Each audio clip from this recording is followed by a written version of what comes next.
إليه أشهد أن لا إله إلا الله وحده لا شريك له وأشهد أن سيدنا ونبينا محمد صلى الله عليه وسلم عبده ورسوله لا نبي بعده رب اشرح لي صدري ويسر لي أمري واحلل عقدة من لساني يفقهوا قولي سبحانك لا علم لنا إلا ما علمتنا إنك أنت العليم الحكيم. Sama-sama kita hormati para jamaah yang hadir pada subuh hari ini. Mudah-mudahan Allah Subhanahu wa taala memberikan rahmat untuk kita semua. Semoga senantiasa Allah berikan sehat walafiat sekeluarga, panjang umur, mudah-mudahan di sisa umur kita mudah-mudahan menjadikan manfaat untuk kita untuk bakal nanti di akhirat. Amin ya rabbal alamin. Hadir rahimakumullah. Insyaallah pada saat hari ini sebelum kita bahas ke masalah tema sambil nunggu spidol nanti mudah-mudahan ada, kalau enggak ya kita mungkin bicara aja karena mungkin kajian kali ini butuh ada. Alhamdulillah pada hari ini saya baru lihat, Masya Allah, sholat subuh jamaahnya berapa saf. Mudah-mudahan ini selalu jadi istiqomah. Manfaatnya insya Allah kalau orang yang sholat subuh min ba'dil ulama, qaul daripada ulama siapapun yang sholat subuhnya selalu jamaah, insya Allah matinya husnul khotimah. Jadi jaminan orang pengen husnul khotimah wajib sholat subuh jamaah di masjid. Siapapun itu tanpa terkecuali. Ada satu manfaat sebelum kita bahas bagaimana sholat subuh jamaah agar nanti menjadi giroh untuk kita semua. Ada satu penelitian di mana Rasulullah Shallallahu Alaihi Wasallam berdoa, Allahumma barik li ummati fi bukuriha. Ya Allah berkahi umatku pada waktu bukrohnya. Bukroh itu habis subuh sampai syuruk. Jadi waktu inilah yang diminta oleh Rasulullah untuk diberikan keberkahan oleh Allah. Satu keberkahan yang Allah turunkan untuk umatnya baginda Nabi Muhammad SAW. Apa itu keberkahannya? Ternyata ini ada salah satu manfaat kesehatan. Jadi orang yang selalu bangun subuh, sholat subuh, menghirup udara subuh, itu condong lebih sehat dan jauh daripada serangan-serangan penyakit jantung. Nah ini diteliti oleh beberapa dokter. Ternyata ada salah satu penelitian, setiap subuh itu Allah turunkan namanya NO. Apa itu NO? Dalam ilmu kedokteran itu namanya nitrit oksid. Apa itu nitrit oksid? Nitrit oksid itu adalah salah satu faktor obat ataupun antioksidan terbaik yang mampu melebar. Jadi makanya orang yang punya sakit jantung, rajin sholat subuh insya Allah cepat sembuh. Sekaligus tetap juga pengobatan nama dokter. Orang yang terkena stroke, resiko sembuhnya lebih tinggi apabila sholat subuh jamaah. Orang yang punya penyumbatan pembuluh darah apabila sholat subuh jamaah, kemudian habis subuh dia tidak tidur, maka insya Allah resiko penyakitnya mudah akan sembuh. Ya. Jadi bedanya itu, insya Allah orang yang sholat subuhnya jamaah rajin di masjid, menghirup udara subuh, insya Allah panjang umurnya. Amin. Masya Allah. Nih kita ada ini sepeda lagi diambil. Alhamdulillah. Hadirin rahimakumullah, ini insyaallah kajian kita mungkin salah satu tematik yang insyaallah mohon maaf mungkin ada yang sepakat ataupun ada yang tidak, ini hal yang wajar. Tapi pada hari ini kita akan mengkaji satu kajian yang dimana mungkin ada sebagian yang sudah tahu dan mungkin banyak juga yang belum tahu.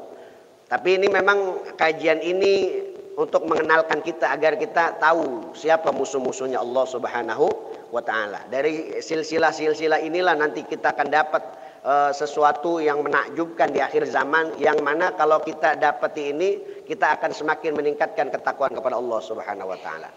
Perintah sholat sudah ada di zaman Nabi Adam. Hanya syariat-syariat dicicil oleh Allah.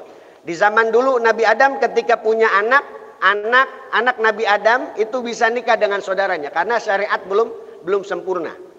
Kemudian lama-kelamaan ketika Islam, jadi di zaman Nabi Muhammad semua syariat itu disempurnakan, baik itu dari Tauratnya, Injilnya, Zaburnya. Al-yauma akmaltu lakum dinakum wa atmamtu alaikum wa raditu lakumul islama dina. Nah, ini hebatnya agama Islam itu luar biasa, Pak. Pertama sebelum biar kita jadi bangga. Jadi agama Islam itu datang di zaman Nabi siapa, Pak? Saya tanya dulu sebelum kita jawab. Agama Islam turun di zaman Nabi. Nah, kalau ada yang bilang Nabi Muhammad salah. Jadi syariat Islam itu sudah ada pada masa Nabi Adam alaihis salam. Alhamdulillah ada nih. kita sebelum ini. Bentar Pak. Nah. Dulu sholat itu Pak, dari zaman Nabi Adam udah melakukan ibadah sholat. Dahulu sholat di zaman Nabi Adam sampai Nabi Nuh alaihissalam itu kiblatnya kemana? Ke Mekah, ke Masjidil Haram. Makanya inna awwala baiti wudi'a lalladzi bi Bakkata mukarramah. Bangunan yang pertama kali Allah ciptakan itu di muka bumi apa? Mekah. Jadi di zaman Nabi Adam alaihissalam mereka sholat kiblatnya kemana? Ke Mekah. Ketika di zaman Nabi Nuh alaihissalam terjadinya banjir besar, semua bangunan-bangunan Masjidil Haram runtuh, cuma tinggal pondasinya doang. Maka di zaman itu dialihkanlah kiblat dari zaman Nabi Nuh sampai baginda Nabi Muhammad menuju kemana? Tsanil qiblatain, yaitu Masjidil Aqsa. Jadi ketika di zaman Nabi Muhammad pas sholat di Masjid Qiblatain, mungkin yang pernah umroh pernah lewat situ, di Masjid Qiblatain mendapatkan wahyu yang tadinya kiblatnya ke Masjidil Aqsa dipindahkan lagi ke Masjidil Haram. Jadi kalau kita bicara Masjidil Haram dengan Masjidil Aqsa, itu konteksnya nggak bisa dipisahkan. Nah, jadi dari zaman Nabi Adam ke Nabi Nuh itu kiblatnya kemana Pak? Nah, ke Masjidil Haram. Kita belajar silsilah. Nah, kita Nabi Nuh. Nuh bin siapa Pak? Bapaknya Nabi Nuh siapa? Ada yang tahu? Nah, ada yang tahu bapaknya Nabi Nuh? Bismillahirrahmanirrahim. Nuh, kita tulis bin Lamia bin Metushaleh bin Idris. Idris ini siapa Pak? Nabi. Berarti kalau Nabi Nuh ke Nabi Idris apa jatuhnya? Cicit. Ya, jatuhnya apa? Cicit. Jadi Nabi Idris dari Nabi Adam ke Nabi Nuh itu kurang lebih di dalam beberapa tafsir dari para ulama Ibnu Katsir dan tafsir-tafsir yang lain itu kurang lebih hampir cicit ke-9 dari Nabi Adam. Kita tes. Nah, Nuh bin Lameh bin Metushaleh bin Idris bin Yarid bin Mihlal bin Qainan bin Anush atau Anushi Anwash bin Syit. Nabi Syit tahu? Nah, ini juga Nabi bin Adam alaihis salam. Nah, Nuh bin Lameh bin Metushaleh bin Idris bin Yarid bin Mihlal bin Qainan bin Anush bin Syit bin Adam alaihis salam. Berarti kita hitung 1, 2, 3, 4, 5, 6, 7, 8, 9. Jadi Nabi Nuh itu cicit ke-9 Nabi Adam alaihis salam. Saya tanya bapak-bapak, usia Nabi Nuh ada berapa? Nah, usia Nabi Nuh ada berapa? Berapa tahun? Berapa tahun usia Nabi Nuh? Ada berapa tahun? Ada yang tahu? Coba jawab. Hah? 950. Dalilnya udah qot'i, nggak bisa ditolerir. Di surat Al-Anbiya ayat 17. Walaqad arsalna Nuhan ila qaumi ya, falabitha fihim alfasanatin illa khamsina ama. Jadi alfa sanah ya, illa khamsina ama. Nih Allah ngajarin kita suruh pakai matematika. 1000 tahun dikurangin 50 berarti berapa tuh? Nah, umur Nabi Nuh 950 tahun. Nah, ini udah jelas nih nggak bakal bisa ada yang ngebantah karena dalilnya Al-Qur'an. Padahal bisa saja langsung Al-Qur'an nyebutin 950 tahun. Tapi kenapa disebutin alfasanati illa khamsina amma? Kalau kita bicara Ashabul Kahfi juga sama tuh. Ya 300 ditambah 9. Jadi ternyata nanti ada matematika Quran Pak di sini. Nanti kita belajar kalau ada waktu nanti. Jadi banyak matematika Quran. Saya kurang lebih belajar matematika Quran hampir 5 tahun. Jadi nanti ada kode-kode Al-Quran yang mesti kita bahas dari beberapa tafsir. Nah sampai sini udah ada yang hafal? Keturunan Nabi Nuh? Nah, Nuh bin Lami bin Metushaleh bin Yarid bin Idris. Nah, kita slide. Nah, mungkin biar lebih jelas ya. Mana ini? Oh ya.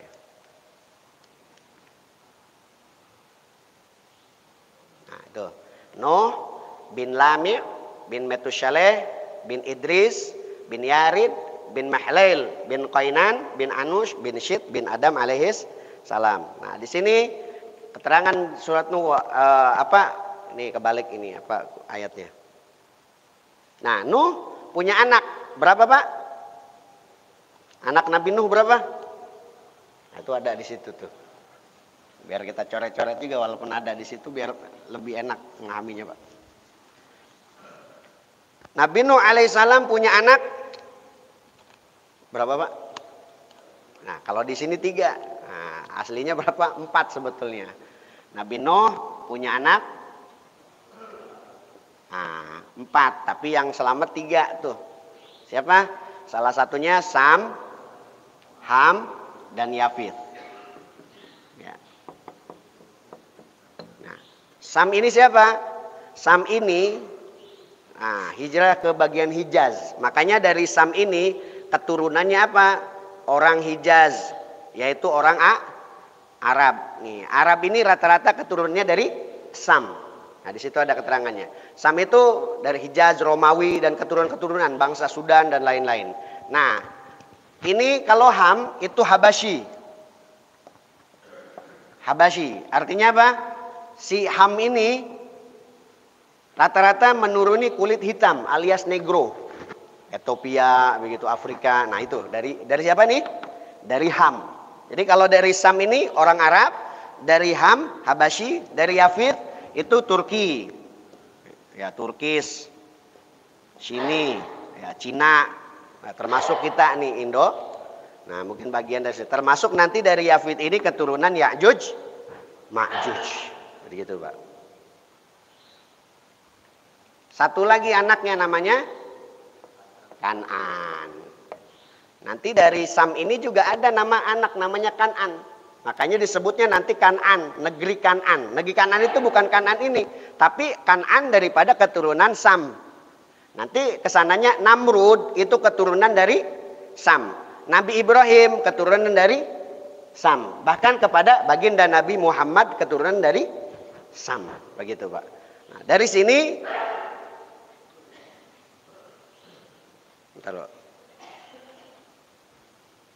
nah Kan'an ini disuruh ikut perahu nggak mau. Jadi ketika banjir besar yang selamat cuma berapa orang?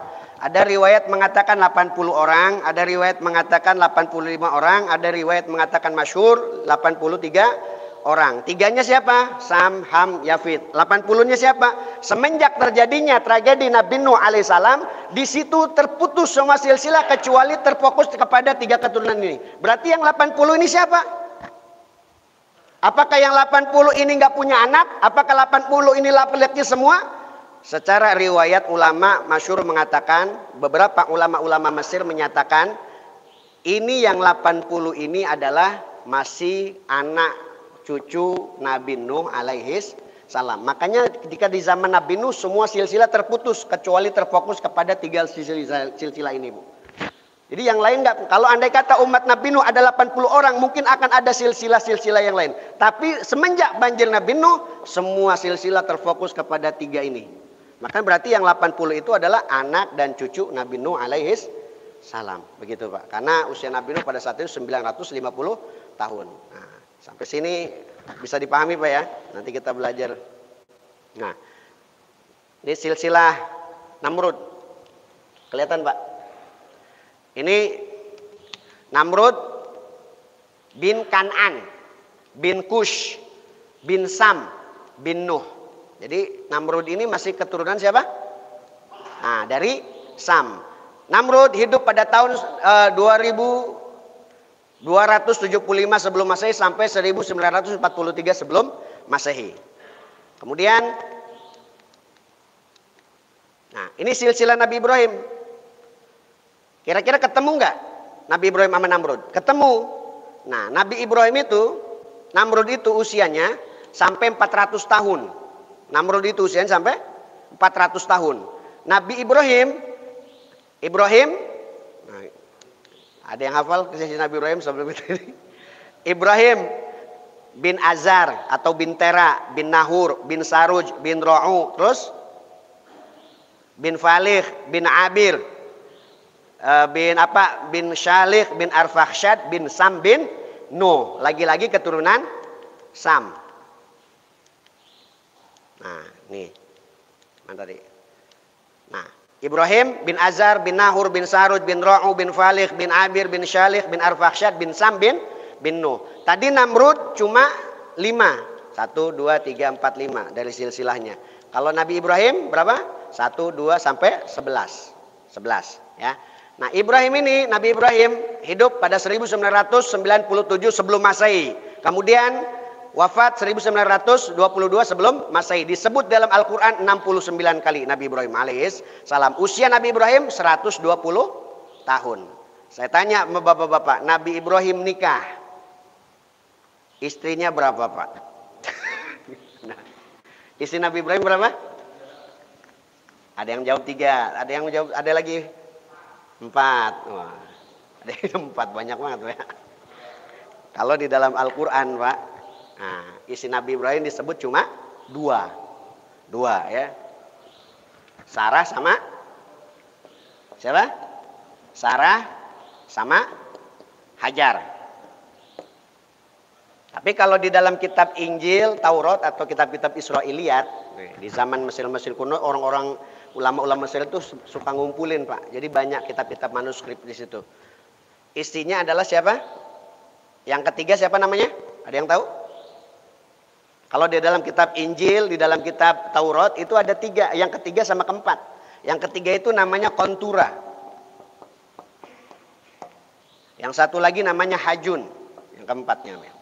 Jadi istri Nabi Ibrahim secara riwayat keseluruhan boleh tidak ini diyakini? Selama kalau misalnya tidak menganut syariah silahkan saja. Tapi tidak harus untuk diyakini secara penuhnya. Tapi kalau dari silsilah ini nanti akan ada silsilah Nabi dari istri Nabi Ibrahim alaihis salam dari istri yang lain. Nanti kita bahas. Jadi kita biar paham dari sini. Nabi Ibrahim bin Azar punya saudara namanya Haron. Siapa namanya saudara Nabi Ibrahim namanya? Haron. Haron ini punya anak Nabi Lut alaihis salam. Berarti Nabi Lut ini ke Nabi Ibrahim apa jatuhnya? Om atau paman. Begitu, paham Pak ya? Nah, dari sini jadi Nabi Lut alaihi salam ya. Itu ketika terjadinya azab pada saat itu, setelah terjadinya azab pembalikan tanah pada saat itu, kemudian dia punya anak 2 namanya Ratsia dengan Za'rita. Jadi Za'rita ini nikah dengan satu laki-laki namanya Mulgham. Ratsia nikah juga dengan nabi. Namanya siapa? Nabi Syu'aib. Dan Nabi Syu'aib itu keturunan dari Nabi Ibrahim. Nanti kita bahas silsilahnya, Pak. Nah, sampai sini pusing nggak, Pak? Agak pusing emang belajar silsilah. Jadi Nabi Syu'aib itu masih keturunan Nabi Ibrahim. Dan hampir rata-rata tidak tahu kita Nabi Syu'aib itu siapa, keturunan siapa, bagian keberapa, begitu kan. Nah, Siti Sarah. Dulu Nabi Ibrahim alaihissalam itu salah satu nabi yang punya dosa itu berbohong.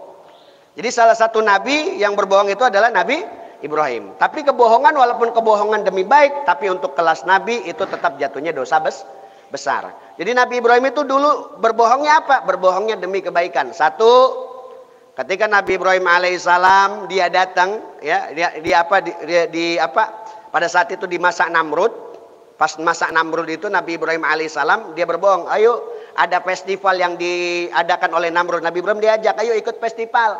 Enggak enggak enak badan gitu, sakit perut bahasa gitu kan. Lagi enggak enak badan, lagi menggigil. Padahal lagi enggak sakit. Dia jawab itu kenapa? Biar enggak ikut festival yang diadakan oleh Raja Namrud atau festival-festival yang hedonisme, festival-festival yang melupakan kepada Allah Subhanahu wa taala. Nabi Ibrahim tidak mau di itu, akhirnya terpaksa berbohong. Ketika orang berbondong-bondong ke festival Namrud, Nabi Ibrahim alaihissalam masuk ke mana?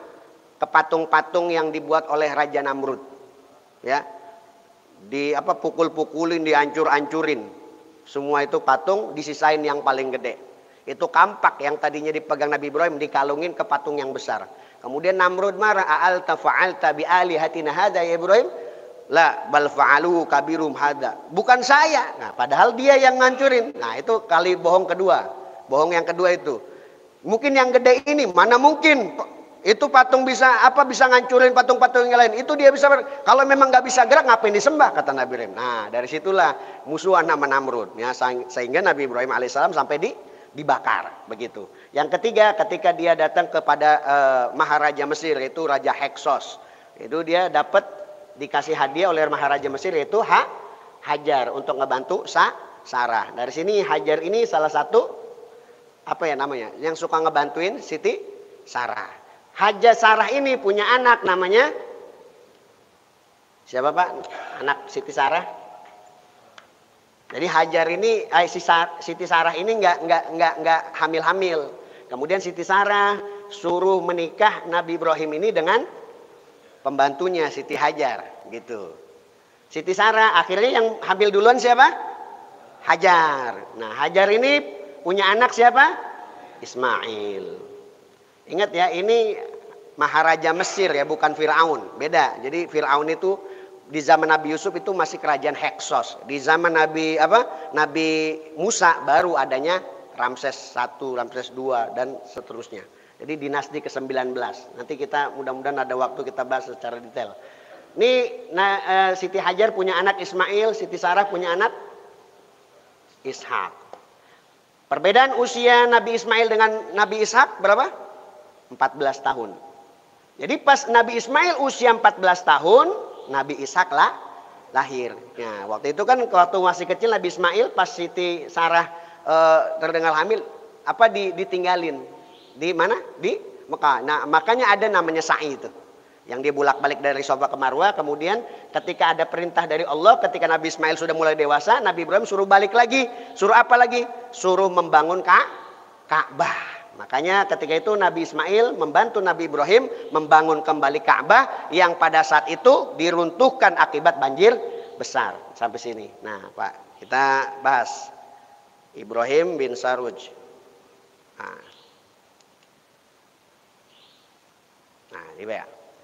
Ini Nabi Ibrahim punya saudara Haron, ya kan? Nabi Lut punya anak Za'rita dan Za'rita dengan Ratsia. Ratsia ini nikah dengan Nabi Syuaib. Kita lihat Pak, ya silsilahnya.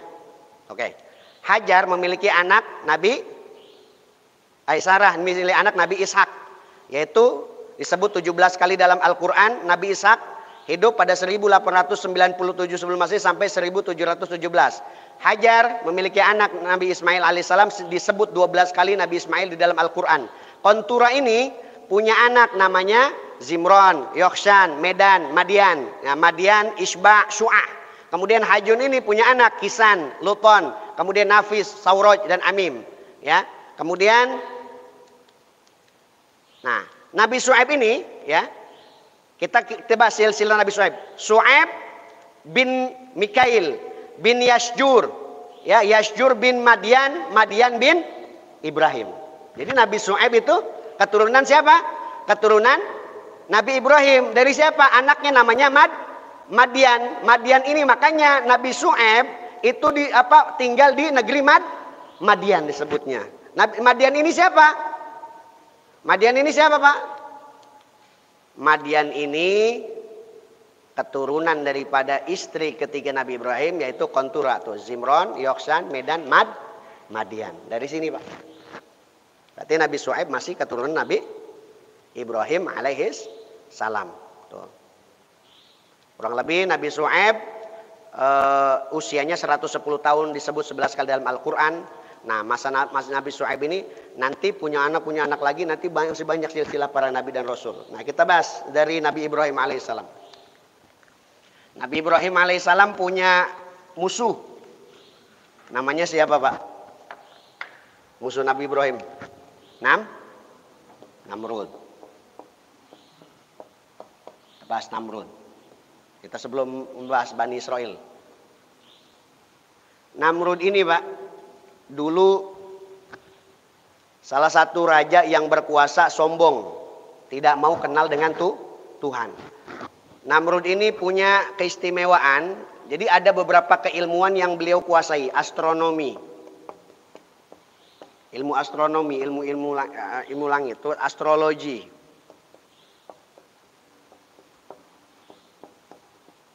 Terus apa lagi? Arsitektur. Ini di zaman Namrud. Kemudian palmistry.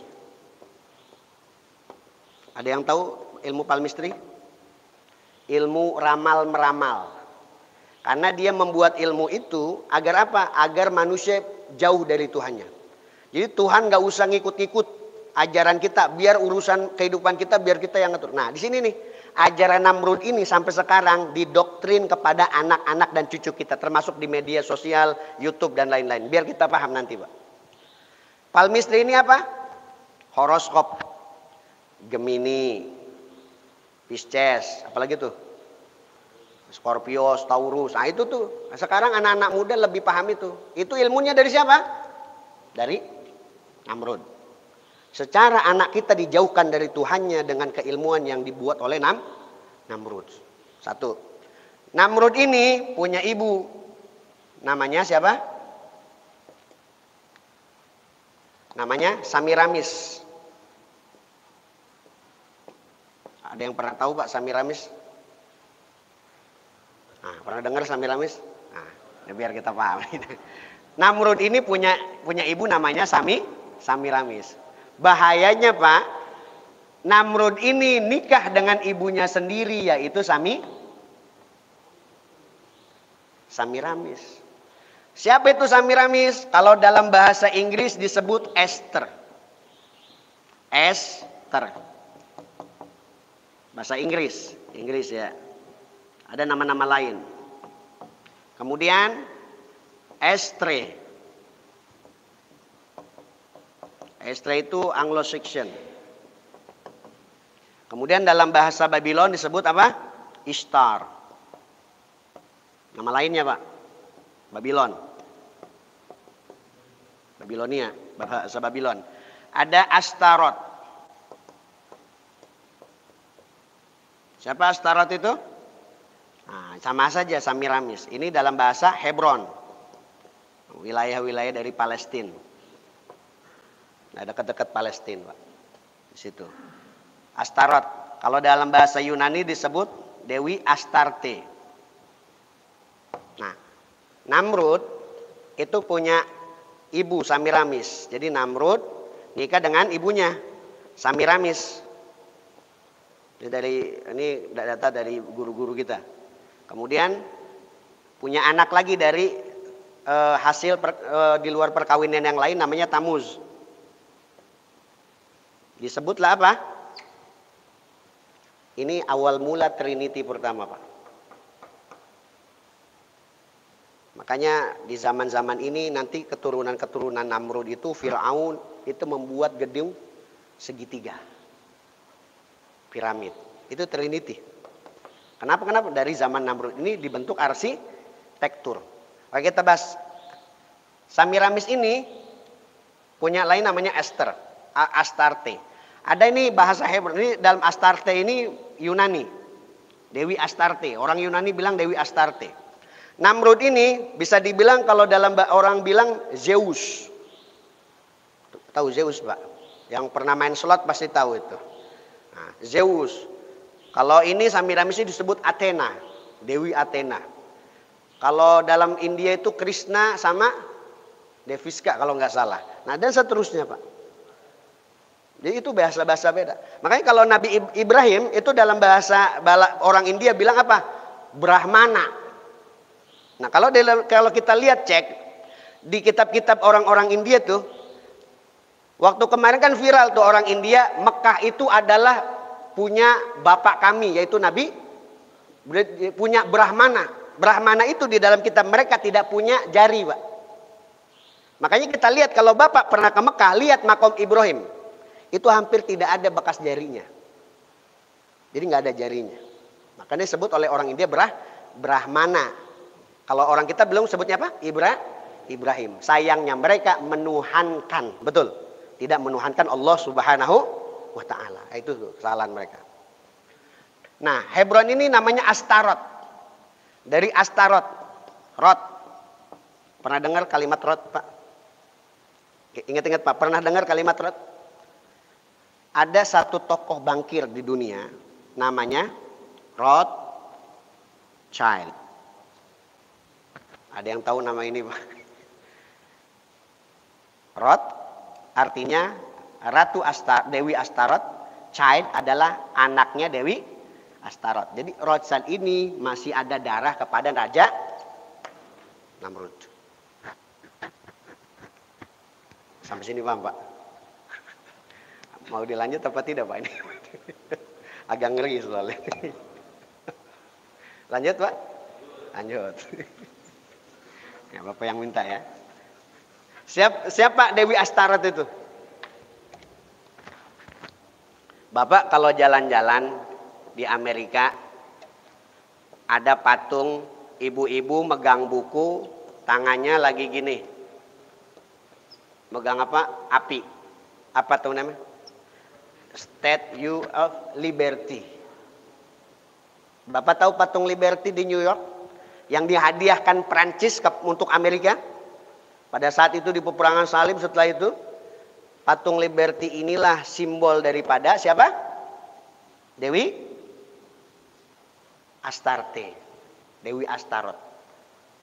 Di beberapa negara, di Swedia ada patung itu. Di mana? Di Inggris juga ada patung itu. Siapa orangnya?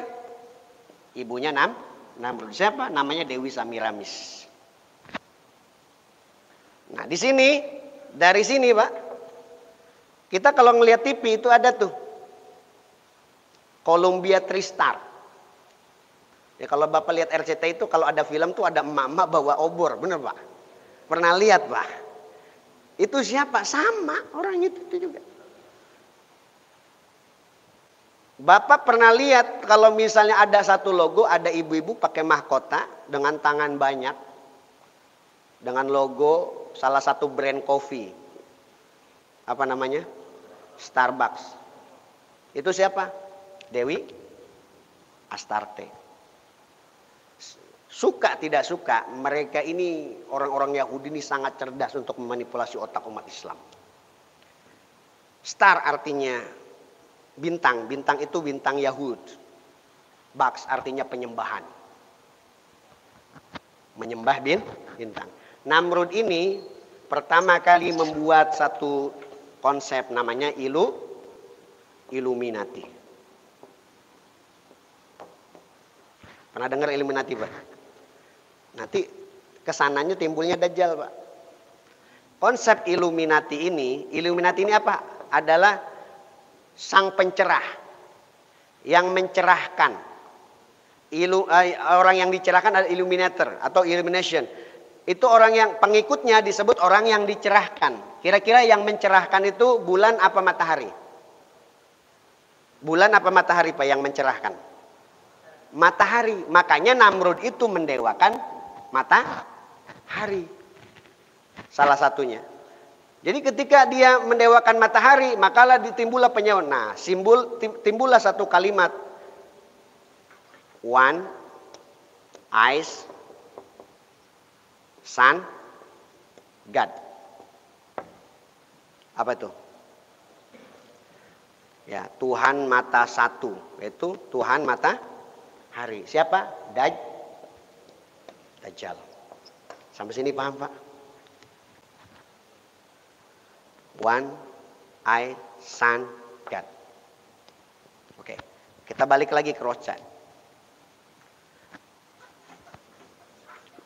Rothschild ini keturunan siapa? Beliau adalah bankir. Bankir, orang yang membuat Federal Reserve atau mata uang dunia. Rothschild bikin uang, kiblatnya apa Pak? Dolar, benar Pak ya? Nah itu semua kiblat uang itu dolar. Kuncinya di mana? $1. $1.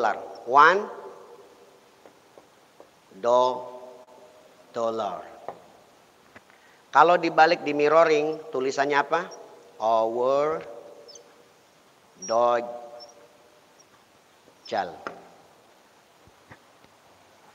Dajjal kita. Silahkan Bapak cek di $1 itu ada segitiga mata satu, di belakangnya ada matahari. Dakwahnya dia sampai sekarang masih ada, Pak. Siapa mereka? Musuh-musuhnya Allah Subhanahu wa taala. $1. Ya, saya tidak harus Bapak percaya dengan teori ini, hanya untuk menambah pengetahuan saja ini ya. Untuk menambah pengetahuan. Our Dajjal. Dulu ketika beliau membuat Federal Reserve, uang itu, jadi peperangan itu Pak dibuat bukan untuk apa? Bukan ketidaksengajaan. Dibuat untuk apa? Untuk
ini sampai jam berapa dulu?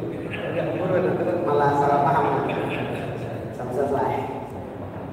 Salah paham. Nah, ini silsilah Nabi Ishaq. Kita nggak usah nulis biar agak cepat. Nanti kita jelasin satu persatu di pertemuan kalau memang ada pertemuan selanjutnya. Nabi Ishaq alaihissalam ini punya istri namanya Rifqah. Rifqah itu punya saudara namanya Laban atau Laman. Nah, Nabi Ishaq itu, ya kan, punya anak namanya siapa? Nabi Yakub. Jadi Nabi Yakub itu anak dari Nabi Ishaq. Nabi Ishaq nih, ya.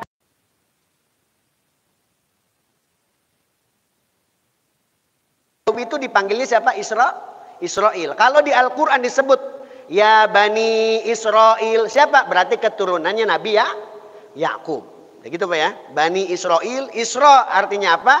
Hamba, Il artinya Allah. Di dalam kitab Fathul Qadir, karya daripada Syekh Muhammad bin Ali bin Muhammad Asy-Syaukani, ittafaqal mufassirun anna Israel huwa Yakub ibnu Ishaq ibnu Ibrahim alaihis salam. Fahuwa bimakna Abdullah. Nama Ishak adalah namanya Abdullah. Arti daripada Abdullah itu kalau bahasa dulu bisa dibilang bahasa Suryani. Makanya Isra artinya hamba, El artinya Allah atau Tuhan. Makanya kalau di dalam malaikat itu Jibril, Mikail, Israfil, Israil. Ilnya itu siapa? Allah. Jadi sampai sini paham Pak ya? Jadi orang dulu punya lakob-lakob. Kayak siapa? Kakeknya Nabi. Kakeknya Nabi namanya siapa? Abdul Muthalib. Nama aslinya? Itu kan julukan Pak. Lakob. Fir'aun. Nama aslinya siapa? Ramses II. Ya kan? Fir artinya orang yang lari. Aun dari pertolongan Allah. Begitu. Itu lakob. Itu julukan. Kayak Abdul Muthalib. Nama aslinya siapa? Siapa namanya? Ada yang tahu? Nama Abdul Muthalib aslinya di dalam kitab berjaya itu wa ba'du faqulu wa sayyidina Muhammad Abdullah ibn Abdul Muthalib wasmuhu Syaibatul Hamdi Humidal Khisalus Saniyah.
disembah oleh kelompok Bani Israel, mereka itu memuja-muja patung emas yang patung sapi emas tersebut. Kemudian ketika turun Nabi Musa marah. Kemudian Nabi Harun, kenapa kamu biarin umat-umatku menyembah patung itu kembali? Marah Nabi Musa, dipegang tuh jenggotnya Nabi Harun alaihissalam sampai apa? Sampai belang jenggotnya Nabi Harun. Jadi saking panasnya tangan Nabi Musa marahnya pada saat itu. Akhirnya apa? Dari situ Al-Quran Al-Baqarah itu banyak sekali Bani Israel yang menentang. Contohnya apa? Ketika dia minta, wahai Musa, minta sama Tuhanmu manna salwa. Dikasih manna salwa makanan, kemudian udah dikasih nikmat. Wahai Musa, dikasih manna salwa mau bosen, kalau bahasa kita gitu Pak. Bosen, masa tiap hari makan manna salwa. Kalau kayak kita kayak burung puyuh sama madu Pak, yang keluar dari jamur kayak gitu makanannya. Masa kita dikasih sama Tuhanmu manna salwa terus? Coba di dalam surat Al-Baqarah. Minta sama Tuhanmu. Min bakliha, wa kithaiha, wa fumiha, wa adasiha, wa basoliha. Sayur mayurnya mana? Adanya mana? Bawangnya mana? Kita pengen sayur mayur. Minta sama Tuhanmu. Udah dikasih nikmat, protes tuh. Karena kenapa? Ada doktrin Musa Samiri. Kemudian minta lagi. Suruh protes lagi Nabi Musa kepada Allah.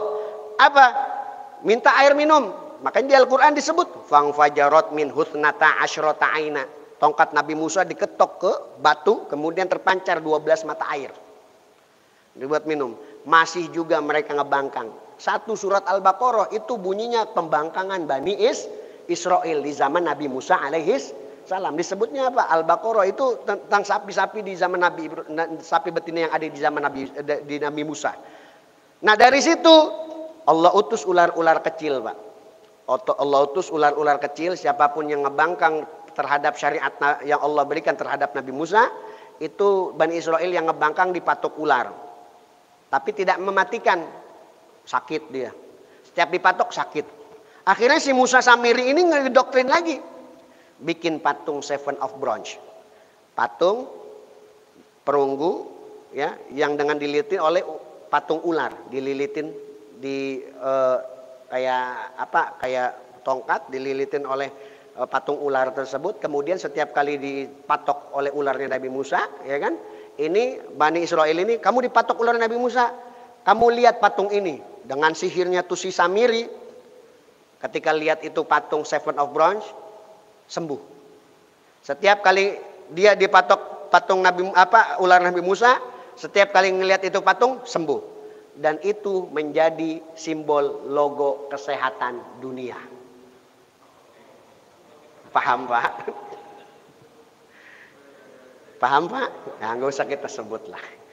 Bapak lihat di rumah sakit, mohon maaf ya kan ada tuh salib, kemudian dilingkarin ular. Ada gambar cawan dilingkari ular. Logo apotek kayak gitu. Sampai logo WHO Pak, lihat logo WHO. Sampai sini paham Pak? Doktrinnya siapa? Musa Samiri. Jadi COVID kemarin siapa yang buat? Nah, orang-orang Zionis juga. Nah, namanya kesananya.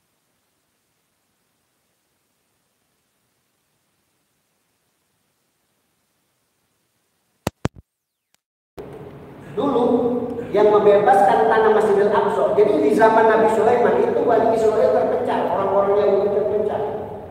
Kemudian di masa pada tahun 1900 ada satu pencetus namanya Theodor Herzl mengatasnamakan Yahudi. Jadi tidak semua Yahudi itu jahat. Tapi mereka itu ada Yahudi dengan doktrin Zionis, sama kayak kita Islam. Pemahamannya pluralisme. Islam tapi tidak percaya dengan kebesaran Tuhan. Islam tapi tidak percaya dengan sholat. Islam tapi tidak percaya dengan puasa dan lain-lain. Pemahaman itu. Islam yang menjauhkan itu pemahaman. Sama mereka juga orang-orang Yahudi. Ada yang Yahudi ortodok. Kepahlul kitab. Ada sampai sekarang masih ada. Ada Yahudi yang sama kayak kita sholat. Tapi ada juga Yahudi seperti mereka. Seperti Theodor Herzl, Golda Meir. Dulu yang memerangi siapa? Saudara-saudara kita yang ada di Palestina. Pada saat itu apa? Diambil tuh kurang lebih dibebaskan 6.000 siapa? 6.000 hektar. Oleh siapa? Oleh Rothschild. Jadi yang ngebebasin itu. Di zaman dulu ketika sama Hitler, orang-orang Yahudi dibantai oleh Hitler, diambil 6.000 orang. Dia kemudian lapor kepada keluarganya Rothschild, wahai Keluarga Rothschild, ini ada Yahudi kita tawan. Siapa yang ditawan? Ternyata aki-aki, nenek-nenek, anak-anak kecil. Udah itu mah nggak berguna, bunuh aja kata dia. Kalau kamu nggak bayar, kami bunuh. Dibunuhlah itu Yahudi. Akhirnya apa? Dunia menyorot itu. Oh, ternyata Yahudi sekarang mendapatkan kekejaman oleh Hitler. Akhirnya dari situ mendapatkan simpatisan dunia, Pak. Banyak yang donasi kepada mereka. Banyak yang ngebantu perjuangan.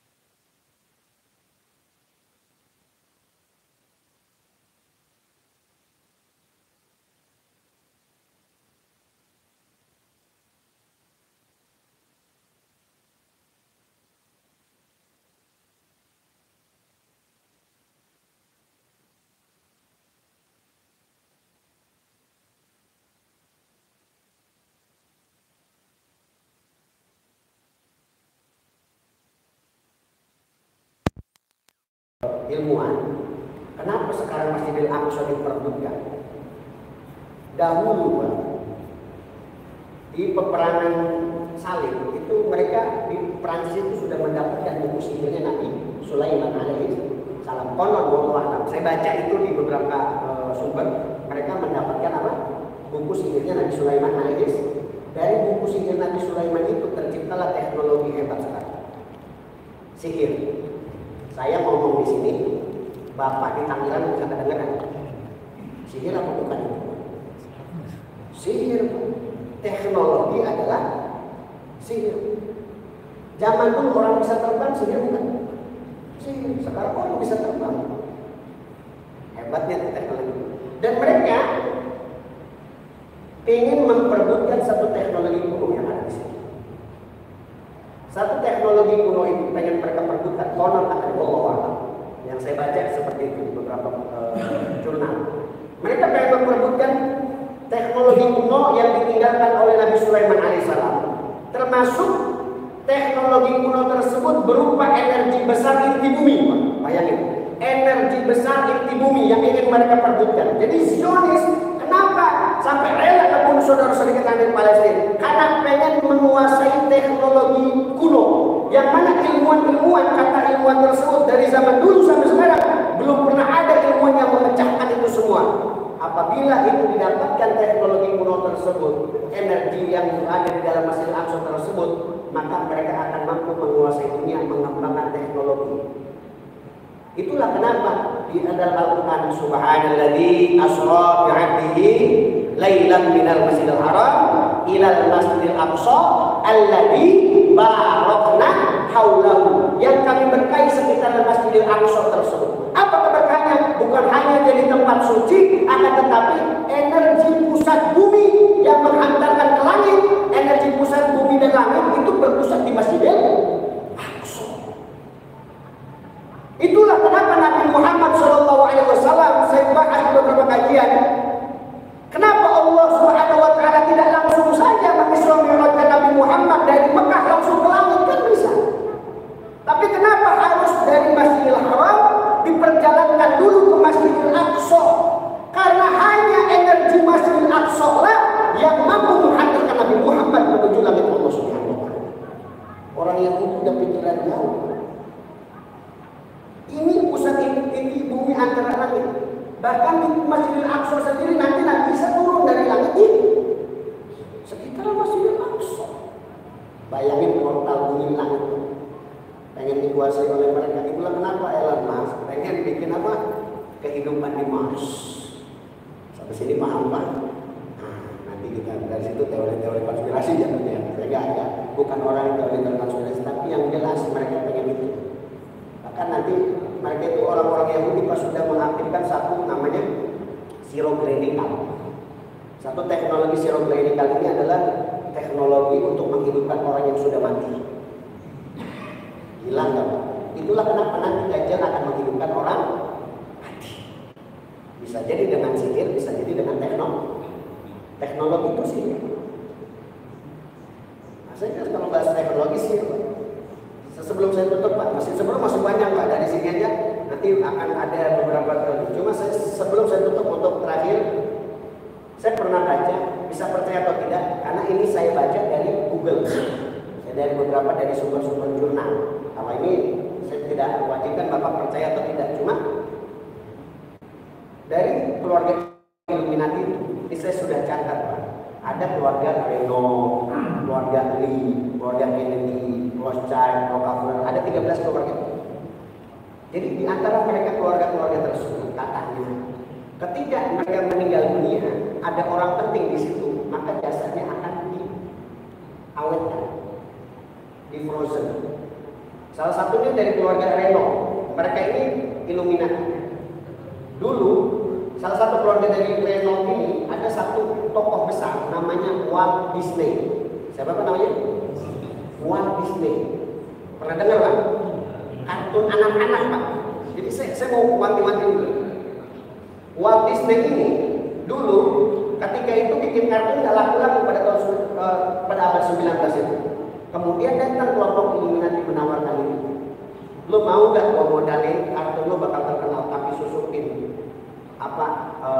mindset buat anak-anak pesan-pesan tersebut. Namanya kalau saya belajar hipnoterapi 15 tahun kurang lebih namanya subliminal message. Mereka udah paham itu. Nanti kita bahas di waktu dan kita buktikan betapa hebatnya dengan hanya melihat otak bisa tercuci. Nanti kita bahas. Ketika mereka itu membuat kartun, ketika Walt Disney wafat, itu kan sekarang Walt Disney itu bikin Disney itu ada LGBT di sisi itu, seksual di sisi itu, bahkan incest itu apa, pernikahan antara ibu anak kayak Sapi Langis tadi, itu juga di sisi itu. Kalau kita perhatikan betul-betul, ketika Walt Disney wafat itu, saya baca, bisa benar bisa salah. Ini sumber saya baca dari internet, karena ini sumber bisa saya baca dari internet. Ini cuma untuk menambah pengetahuan aja. Katanya di situ, Walt Disney ketika wafat itu jenazahnya di frozen. Dia apa? Dibekukan pakai es. Makanya ketika orang searching Walt Disney frozen, itu muncul jenazah Walt Disney yang sedang di frozen, yang sedang di es. Buat apa? Ketika nanti teknologi menghidupkan orang mati itu ketemu, Walt Disney dihidupkan lagi. Dan sekarang katanya konon hampir 200 sampai 300 orang yang sudah dibekukan. Baik, siapa saja nama-namanya, di antaranya ada yang ketahuan, ada yang tidak. Salah satunya Pak Walt Disney. Jadi jenazahnya di frozen Pak, di es, dibekukan. Jadi ketika ada apa? Kalau kita pernah lihat film Dr. Stone itu sama kayak gitu. Itu di frozen, ketika ada teknologi menghidupkan orang mati sudah ditemukan, mereka akan hidupkan kembali. Jadi ketika orang waktu itu searching Walt Disney frozen, itu pasti muncul jenazah Walt Disney yang sedang di frozen, yang sedang dibekukan. Makanya Walt Disney mengeluarkan film judulnya Frozen. Tahu Pak? Kalau Bapak lihat apa baju anak-anak Disney Frozen naik, biar apa? Biar tertutup semua misteri katanya kok tahu. Kalau kita sepakat, mereka itu keluarga itu bikin kartun Pak untuk memanipulasi. Tujuan mereka apa? Mereka ingin menjauhkan anak-anak kita dari Allah Subhanahu. Dibikin kartun. Saya bahas tuh, pernah saya angkat di konten. Nickelodeon itu dari kalau dari bahasa Yunani, Nickelodeon itu asal kata dari Odeon. Artinya apa? Panggung teater. Tapi kalau kita terjemahkan pada bahasa Latin ini, hello Deo, artinya apa? I don't care about God. Saya tidak peduli dengan Tuhan. Coba bayangin Pak, anak kita diajari dari film. Nickelodeon apa? Film SpongeBob. Ada satu episode namanya, saya masih ingat sekali ketika nonton itu.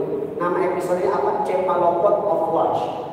Itu Squidward masuk ke gedung segitiga, kemudian ada simbol mata satu. Siapa lagi kalau bukan Dajjal?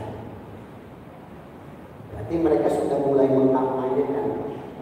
Makanya tugas kita mudah-mudahan Masjidil Aqsa tetap berjaya. Amin ya robbal alamin. Mudah-mudahan Masjidil Aqsa, warga Palestina, warga Gaza diberikan kemenangan Allah Subhanahu wa taala. Sebetulnya masih banyak Pak yang dari sini aja belum kita bahas, tapi mudah-mudahan kalau ada pertemuan, saya menyarankan Bapak dengan kajian hari ini bisa percaya, bisa tidak, terserah, karena ini hanya untuk menambah pengetahuan. Jadi tidak harus mempercayai sampai harus untuk membenci seseorang yang disebut-sebutkan namanya. Islam punya musuh-musuh yang sedang menciarkan untuk kebangkitan namanya Dajjal. Makanya Dajjal itu di mana kan negaranya tadi Pak? Amerika, negara paman Islam. Maka di Amerika itu punya di anak mereka juga di doktrin Pak. Ada film namanya Hollywood. Holy artinya suci, wood artinya kayu suci. Kayu suci apa? Tongkat sihir yang mampu menyihir setiap siapapun yang melihatnya. Maka anak-anak kita diwanti-wanti HP-nya silakan. Bapak-bapak anaknya yang sering main HP tolong dikontrol. Yang sering nonton YouTube tolong dikontrol. Karena kenapa? Agenda mereka menjauhkan anak-anak kita agar jauh dari Allah Subhanahu wa taala. Tetap kita sebagai orang tua harus memberikan penanaman tauhid kepada mereka. La ilaha illallah. Nah, ini pesannya itu aja. Jadi yang penting anak-anak kita pantau.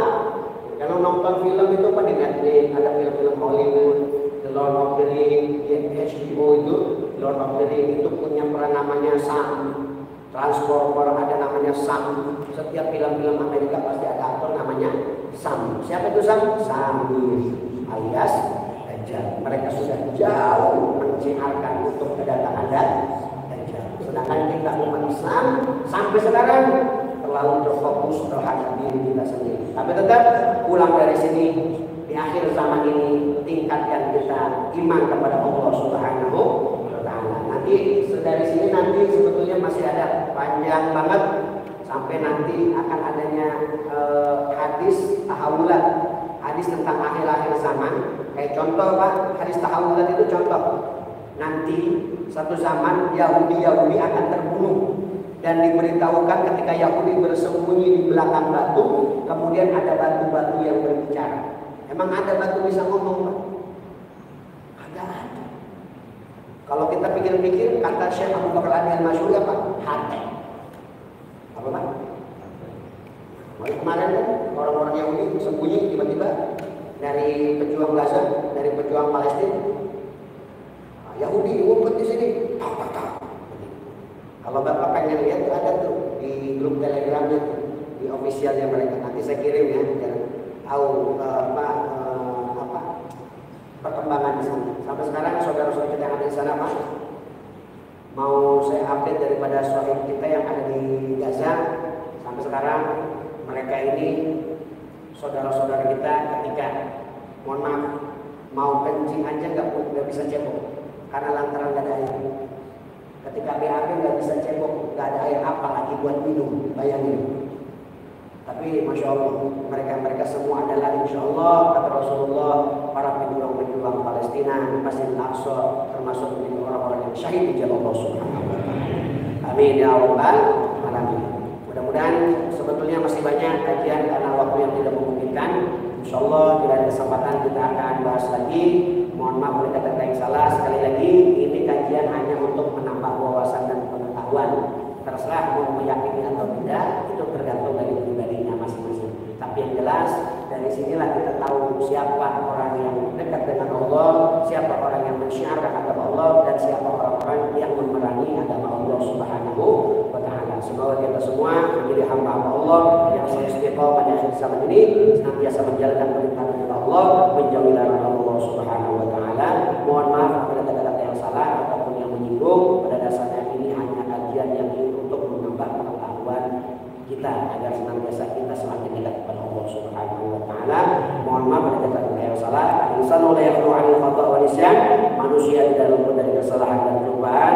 Ya Arhamar Rahimin, sallallahu bima khaf. Ya Arhamar Rahimin, sallallahu bima khaf.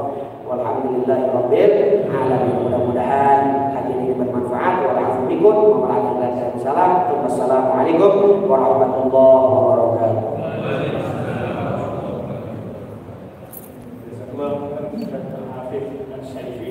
Itulah luar biasa pada waktu ini kita mudah-mudahan semoga kita bisa selalu waspada sesuai yang kita betul saja dengan Pak Majelis. Subhanallah.